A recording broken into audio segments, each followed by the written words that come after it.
వచ్చిన పెద్దలందరికీ and media మిత్రులందరికీ చాలా థ్యాంక్స్ అండి. అండ్ ఇక్కడికి మీ విలువైన సమయాన్ని కేటాయించినందుకు మీ అందరికి కూడా చాలా థ్యాంక్స్. దీనమ్మ జీవితం ఎక్కడి నుంచి మొదలైందంటే, ఒక స్టూడియోలోనే వర్క్ చేస్తున్నప్పుడు ఆయన ఎప్పుడో సమ్ ఆఫ్ ది ఇయర్స్లో నన్ను గుర్తుపెట్టుకుని మళ్ళీ సినిమా ఇచ్చారు. చాలా థ్యాంక్స్ అండి మురళీ రామస్వామి గారు.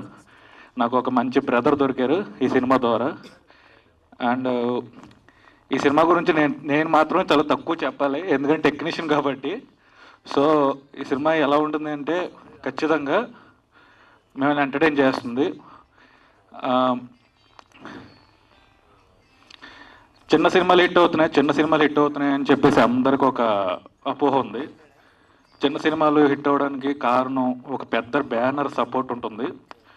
చిన్న సినిమాలు ఒక 100 వస్తాయి, ఒక 10 మాత్రమే పెద్ద బ్యానర్ ద్వారా రిలీజ్ అయ్యి హిట్ అవుతున్నాయి. మనకి ఎక్కువ థియేటర్స్లో రిలీజ్ అవుతున్నాయి కాబట్టి మనకి హిట్ అవుతున్నాయి.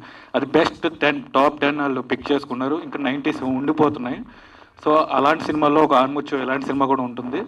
సో మనం ఇలాంటి సినిమాల్ని మౌత్ టాక్ ద్వారా అందరికీ చెప్పడం ద్వారా ఈ సినిమా కొంచెం అందరికీ తెలుస్తుంది. సో ఖచ్చితంగా ఈ సినిమా థియేటర్లో చూసి ఓ నలుగురు మీరు చెప్పండి, ఆ నలుగురు ఇంకో నలుగురు చెప్తారు. ఖచ్చితంగా ఇది మంచి హిట్ అవ్వాలని కోరుకుంటున్నాను.